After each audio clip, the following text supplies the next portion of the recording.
السلام علیکم ورحمۃ اللہ وبرکاتہ۔ الحمد للہ والصلاة والسلام علی رسول اللہ، اما بعد۔ لا تأخذہ سنۃ ولا نوم، لا تأخذہ نہیں پکڑتی اسے سنۃ اونگ ولا نوم اور نہ نیند۔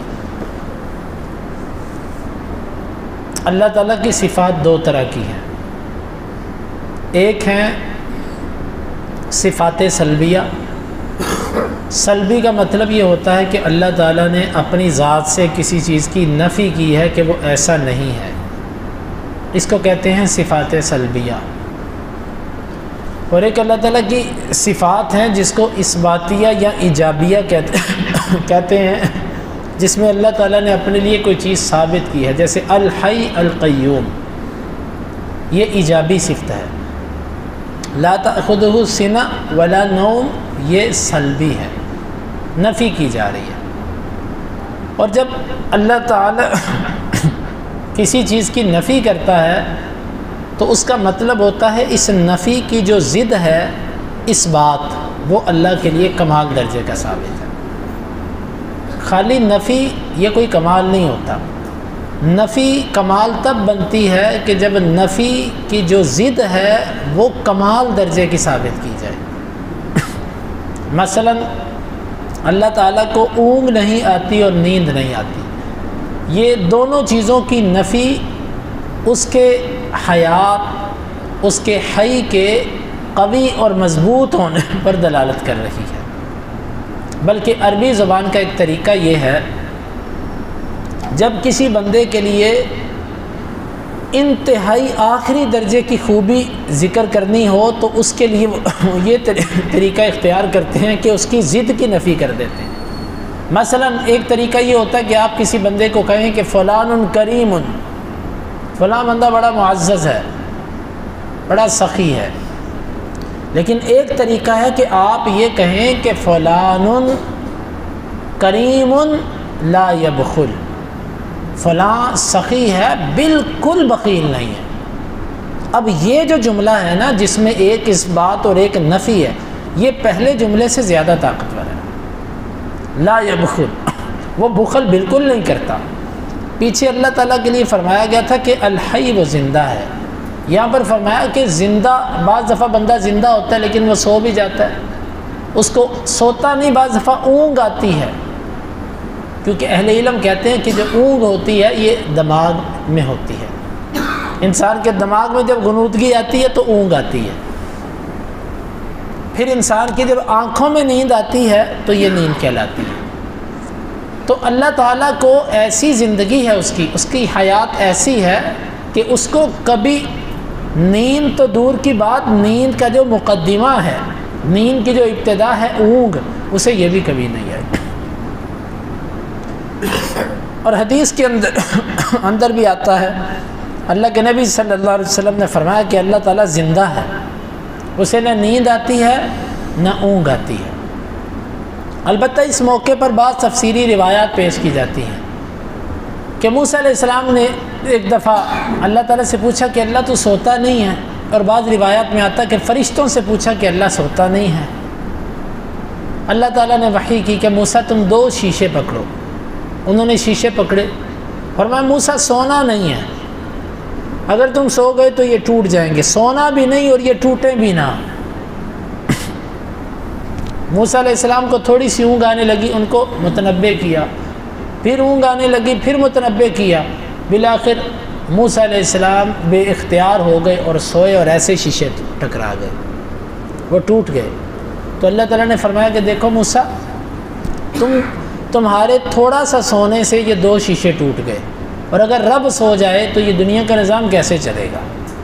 لیکن یہ روایت، یہ حدیث نہیں ہے، یہ بنی اسرائیلی روایت ہے۔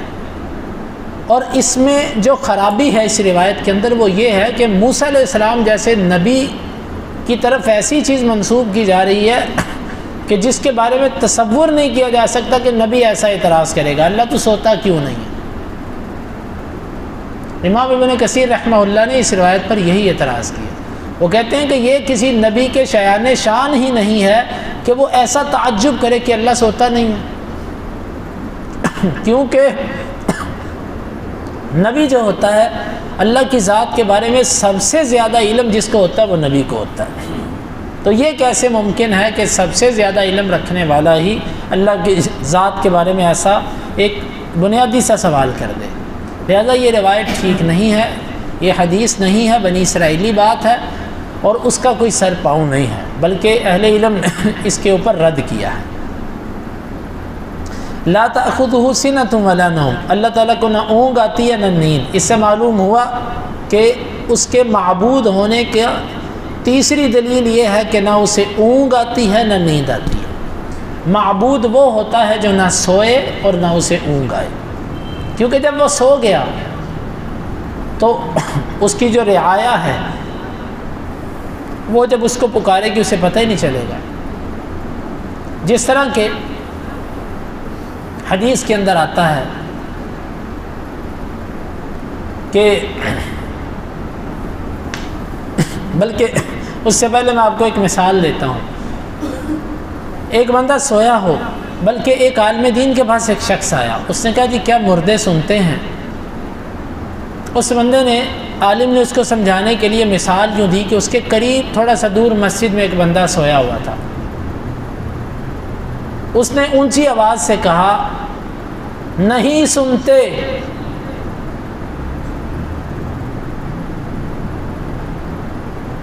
جب یہ جواب دیا پھر اس بندے کو کہتا ہے کہ اس سوئے ہوئے بندے کو اٹھاؤ. اس نے اس کو اٹھایا، بھائی اٹھو. وہ اٹھا. اس نے کہا کہ بھائی مولوی صاحب نے ابھی کیا کہا ہے؟ مجھے تو نہیں پتا کیا کہا ہے.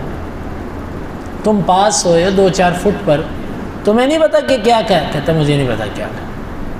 وہ کہتا ہے کہ دیکھ یہ تیرے قریب سویا تھا، یہ مرا نہیں ہے، یہ سویا ہوا ہے. اس کے کان، اس کے حواس، اس کے دل کی دھڑکن سب کام کر رہی ہے. تو نے اس کو اٹھایا، یہ اٹھ گیا. اس کے باوجود اس کو نہیں پتہ چلا کہ میں نے کیا کہا ہے.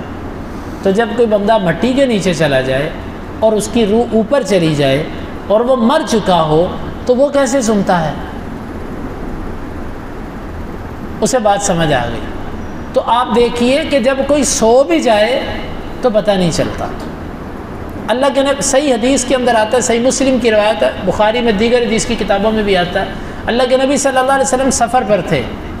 آپ کی عادت مبارک تھی کہ آپ رات کے ابتدائی حصے میں جب سفر کرتے تو رات پوری چلتے رہتے. جب رات کا آخری پہر آتا تو آپ تھوڑی دیر لیٹ جاتے، کیونکہ اس وقت رات ٹھنڈی ہو چکی ہوتی ہے اور پرسکون ہوتی ہے، نیند اچھی آتی ہے. اور اس میں اور بھی حکمتیں ہیں جو ہم نے حدیث کے اندر بیان کی ہیں صحیح مسلم کے درس میں. اللہ کے نبی صلی اللہ علیہ وسلم سو گئے، آپ سوئے رہے. آپ نے بلال رضی اللہ عنہ کی ڈیوٹی لگائی کہ بلال جیسے ہی سورج طلوع ہو تو نے ہمیں بیدار کرنا. بلال رضی اللہ عنہ ایسے سورج کی طرف منہ کر کے ٹیک لگا کے اپنے اونٹ کے ساتھ ایسے بیٹھے ہیں، بیٹھے بیٹھے سو گئے.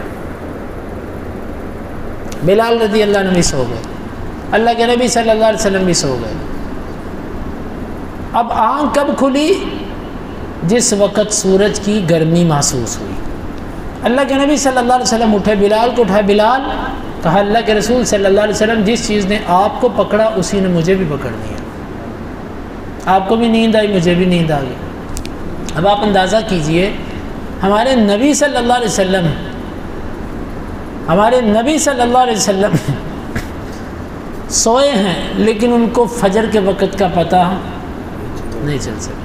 اور اللہ نے جتنی مخلوقات پیدا کی ہیں ان میں سب سے افضل ترین کس کو بنایا؟ محمد صلی اللہ علیہ وسلم. اللہ کے بعد آپ سے افضل تو کوئی نہیں ہے، کوئی نہیں ہے نا. جب آپ کو اپنی نیند میں فجر کی نماز کے وقت کا پتہ نہیں چل سکا، حالانکہ حدیث کے اندر آتا ہے، فرماتے میری آنکھیں سوتی ہے، میرا دل نہیں سوتا، اس کے باوجود آپ کو فجر کے وقت کا پتہ نہیں چل سکا. تو جن کو ہم مشکل کشا، داتا، غوث، گنج بخش، غریب نواز، اور یہ کہتے ہیں جی وہ دلوں کے راز جانتا ہے، اس کو یہاں سے پکارو وہ سنتا ہے، اس کو وہ کہو وہ تمہارے دل کی جان لے گا. یہ ایسے شیطان ہو سکتے ہیں، دجالی فتنے ہو سکتے ہیں، یہ ولی نہیں ہو سکتا۔ آپ اللہ کا قرآن پڑھ دیجیے، اللہ تعالیٰ کہتا ہے یہ سب علوم اللہ کے لیے ہیں۔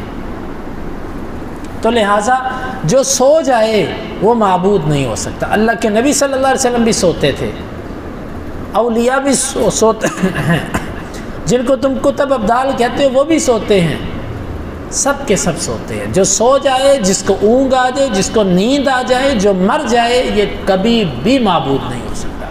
اور معبود عبادت کا معنی وسیع ہے، صرف سجدہ کرنا نہیں، بلکہ ہر وہ چیز جو قرآن و حدیث کے اندر آئی ہے وہ عبادت کے معنی میں ہے، وہ کسی اور کے لیے نہیں ہو سکتی۔